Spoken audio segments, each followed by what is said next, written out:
नमस्कार दोस्तों, पेंशन धारकों का एक बार फिर से हम स्वागत करते हैं हमारे इस YouTube चैनल पर। दोस्तों, आज सभी पेंशन धारकों के लिए इस समय की बहुत ही बड़ी खबर निकलकर सामने आ चुकी है। जी हां दोस्तों, आखिरकार आप सभी की पेंशन बढ़ोतरी को लेकर हाल फिलहाल में क्या बड़ा फैसला, क्या बड़ा निर्णय हुआ है, इसके बारे में दोस्तों आज की इस वीडियो के अंदर जानकारी देंगे।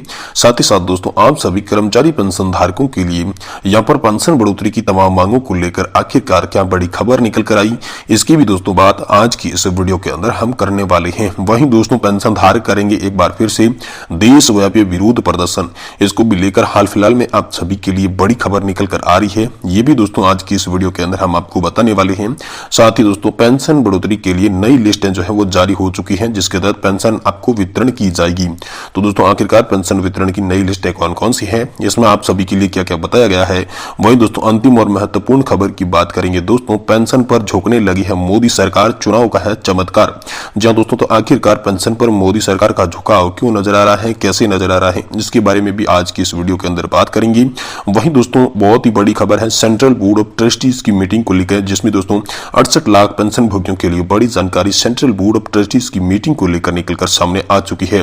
ये भी दोस्तों आज की इस वीडियो के अंदर हम आप लोगों को बताने वाले हैं। तो दोस्तों, पेंशन और पेंशन से जुड़ी तमाम बड़ी खबरें हम आज की इस वीडियो के अंदर आप सभी को एक के बाद एक बताने वाली हैं। इसलिए दोस्तों, आप सभी पेंशन धारकों से निवेदन करते हैं कि आज की इस वीडियो को आप लोग लास्ट तक जरूर देखें, जिससे आज की आई तमाम बड़ी खबरों को हम आपको विस्तार से एक के बाद एक सभी जानकारियां यहां पर आप सभी के लिए बता सके। जी हां दोस्तों, यहां पर आप सभी के लिए बहुत ही महत्वपूर्ण खबर आ चुकी है। तो दोस्तों, चलिए एक बार इस वीडियो को शुरू करते हैं और आप सभी को सबसे पहले बताते हैं कि ओपीएस पर हाईकोर्ट का आखिरकार क्या बड़ा फैसला आप सभी को देखने को मिल सकता है। क्या आप सभी को ओपीएस का फायदा दिखने को मिल सकता है, इसके बारे में दोस्तों चलिए सबसे पहले हम बात कर लेते हैं। दोस्तों, हाल फिलहाल में दोस्तों इलाहाबाद हाईकोर्ट ने विज्ञापन संख्या 1/2002 के तहत नई पेंशन योजना लागू होने के बाद नियुक्त सहायक अध्यापकों की याचिका पुरानी पेंशन योजना पर लाभ देने की आदेश जारी कर दिए हैं। कोर्ट ने फैसला दिया कि नई पेंशन योजना लागू होने से पहले विज्ञापन से चुने गए सहायक शिक्षकों को पुरानी पेंशन योजना मिलेगी। साथ ही कोर्ट ने सरकार पर दबाव बनाने से इनकार कर दिया। सहायक शिक्षक नई पेंशन योजना लागू होने के बाद नियुक्त किए गए थे, इसलिए वे नई स्कीम के आते हैं। और नंदलाल यादव सहित कई याचिकाओं पर न्यायमूर्ति विकास ने ये आदेश आप सभी के लिए जारी किया गया है, जिसमें कहा गया था कि 1 अप्रैल 2005 के बाद सभी सहायक अध्यापकों को नियुक्त किया गया था, इसलिए वे पुरानी पेंशन व्यवस्था का लाभ नहीं ले सकते। लेकिन वे नए कार्यक्रम में शामिल हुए हैं, इसलिए याचिकाओं में चुनौती दी गई। तो दोस्तों, याचिकाकर्ता आलोक कुमार यादव ने कहा कि याचिकाकर्ता के अलावा चयनित और नियुक्त सभी शिक्षकों को पुरानी पेंशन योजना का लाभ मिल रहा है, लेकिन याचिकाकर्ता को यहाँ पर नहीं मिल रहा है, उनके साथ भेदभाव हो रहा है। याचिकाओं में विभाग को गलत सी ज्वाइन करवाया है, इसलिए अन्य चयनित शिक्षकों को नियुक्ति पुरानी पेंशन योजना से नहीं, नई पेंशन योजना लागू होने से पहले की गई थी। उनका दावा है कि वर्ष 2002 में सहायक अध्यापकों की भर्ती सूचना जारी की गई थी और 29 नवंबर 2004 को इंटरव्यू हुआ था। साथ ही दोस्तों, 24 दिसंबर 2004 को परिणाम घोषित किया गया था। घोषित परिणाम के आधार पर अधिकांश शिक्षकों को नियुक्ति पत्र देकर नौकरी मिली थी और साथ ही में कॉलेज मैनेजमेंट से याचिकाओं को स्वीकार करने से इनकार कर दिया था। इसलिए दोस्तों, ज्वाइनिंग में जो है यहाँ पर देरी हुई है। उन्होंने पुरानी पेंशन योजना का लाभ देने के लिए जो इनकार किया था, क्योंकि वे नई पेंशन योजना से आच्छादित थे और कोर्ट ने दोस्तों इस मामले में यहाँ पर जो है गलत ठहरा दिया है और उन्हें पुरानी पेंशन योजना का लाभ देने के लिए यहाँ पर कह दिया जा चुका है। वही दोस्तों, आप सभी के लिए एक बड़ा फैसला जो है वो इलाहाबाद हाईकोर्ट से निकलकर हाल फिलहाल में आया था। वही दोस्तों, आप सभी को बता दें कि नेताओं की पेंशन पर लगातार यहाँ पर सवाल उठाए जा रहे हैं। जी हाँ दोस्तों, कर्मचारियों की 60 साल के बाद भी पेंशन नहीं और इनको 5 साल में पेंशन, हाल फिलहाल में इसको लेकर बड़ी खबर सामने आ रही है। जी हां दोस्तों, यहां पर सरदार सिंह जो है राजनेताओं की पेंशन के खिलाफ सुप्रीम कोर्ट में याचिका दायर कर दी है। जी हां दोस्तों, यहां पर सुप्रीम कोर्ट में दायर हुई याचिका के बाद आप सभी के लिए बड़ी खबर निकलकर सामने आ चुकी है। जी हां दोस्तों, यहां पर मुख्य न्यायाधीश ने सुनवाई करते हुए कहा कि यहां पर जो नेता हैं, कर्मचारी हैं, उनके साथ अलग अलग यहां पर व्यवहार हो रहा है। एक देश में दो विधान नहीं चलाई जा सकती। या तो आप कर्मचारियों को पुरानी पेंशन योजना दीजिए या फिर इन नेताओं को भी एनपीएस से आच्छादित कीजिए। ये दोस्तों कोर्ट का बड़ा फैसला आप सभी के लिए सामने आया है, जिसमें कहा गया कि 40-50 साल नौकरी करने के बाद भी कर्मचारियों को पेंशन नहीं दी जाती, लेकिन 5 साल या फिर एक दिन का नेता कोई विधायक या फिर सांसद बन जाता है तो उन्हें आजीवन पेंशन दी जाती है। ये पेंशन की नीति गलत है। इसे खत्म करके सभी पेंशन धारकों के लिए एक समान नीति बनाने पर यहाँ पर जोर देना चाहिए। ये आप दोस्तों आप सभी के लिए बड़ा अपडेट जो है हाल फिलहाल में निकलकर सामने आ चुका है। वही दोस्तों, ईपीएस 95 योजना को लेकर न्यूनतम पेंशन 7,000 रुपए 500 की मांग को लेकर देश में एक बार फिर से बड़ा विरोध प्रदर्शन होने जा रहा है। इसको लेकर दोस्तों आप सभी के लिए बड़ी खबर सामने आई है।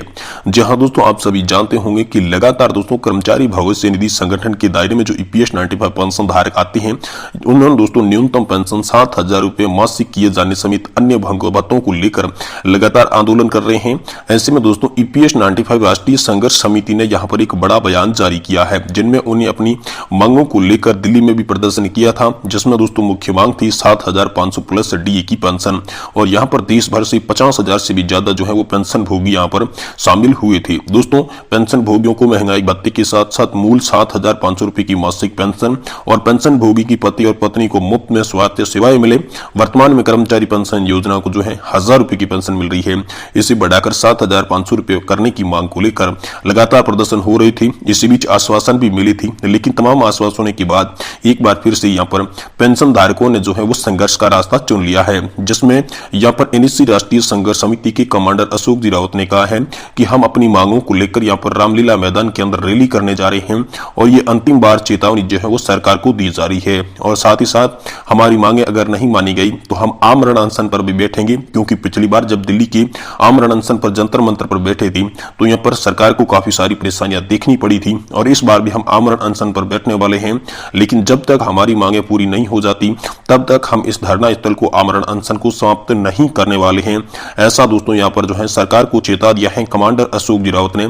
ऐसी चेतावनी यहाँ पर जारी कर दी जा चुकी है। वहीं दोस्तों पेंशन धारकों के लिए यहाँ पर एक बहुत ही बड़ी खबर है, जो कि उनकी जो है वर्ष के ईयर थे, यहाँ पर जो है उन्होंने कितने साल तक का कार्य किया और अंतिम सैलरी उनकी कितनी थी, तो दोस्तों उसके बाद जो है पेंशन कितनी मिलेगी, पहले उन्हें कितनी पेंशन मिल रही थी और हायर पेंशन के बाद कितनी पेंशन मिल रही थी। तो दोस्तों ये कैलकुलेशन वाली आप सभी के लिए एक टेबल जारी कर दी जा चुकी है, जिसमें सबसे पहले हम बात करें तो अगर किसी भी कर्मचारी की यहाँ पर 50,000 रुपए की सैलरी थी और उन्होंने 33 साल तक का कंट्रीब्यूशन दिया था, तो दोस्तों आप सभी को पहले पेंशन मिल रही थी 5,000 रुपए की। लेकिन दोस्तों हायर पेंशन का ऑप्शन चुनने के बाद आप सभी एक्चुअल बेसिक सैलरी के आधार पर जो है यहाँ पर योगदान कर सकते हैं और इनके बाद आप सभी की पेंशन जो है 25,000 रुपए तक हो जाती है।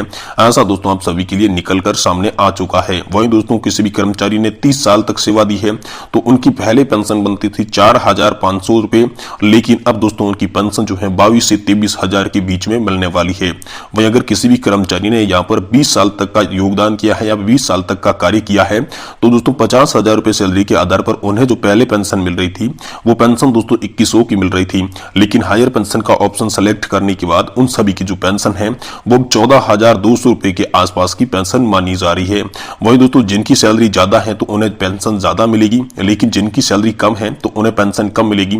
ये दोस्तों हाल फिलहाल में आप सभी की नई टेबल के आधारित जो सूचना आई है वो दोस्तों हम आपने दी है। वहीं दोस्तों एक बड़ी खबर है, पेंशन के लिए पात्रता में 10 साल घटाए गए हैं और 50 साल की उम्र से ही आप सभी को पेंशन मिलना शुरू हो जाएगी। तो ये कहां पर की गई है, इसके लिए चलिए आपको बताते हैं। देखिए दोस्तों नए साल की शुरुआत के साथ ही झारखंड राज्य में सरकार ने 60 की बजाय अब 50 वर्ष कर दी है पेंशन की आयु। जहां दोस्तों झारखंड राज्य में पेंशन पाने के लिए आयु सीमा को 10 वर्ष कम कर दिया गया है। वर्तमान में झारखंड राज्य सरकार द्वारा 5 श्रेणी में पेंशन की सुविधा दे रहा है और साल 2022-23 के दौरान राज्य सरकार ने पेंशन पर 2400 करोड़ रुपए खर्च किए थे। तो इसी को लेकर बड़ी खबर है कि आप सभी के लिए 10 साल की छूट मिल गई है। अगर आप झारखंड के कर्मचारी हैं, झारखंड की पेंशन धारक हैं, तो दोस्तों अब आपको 50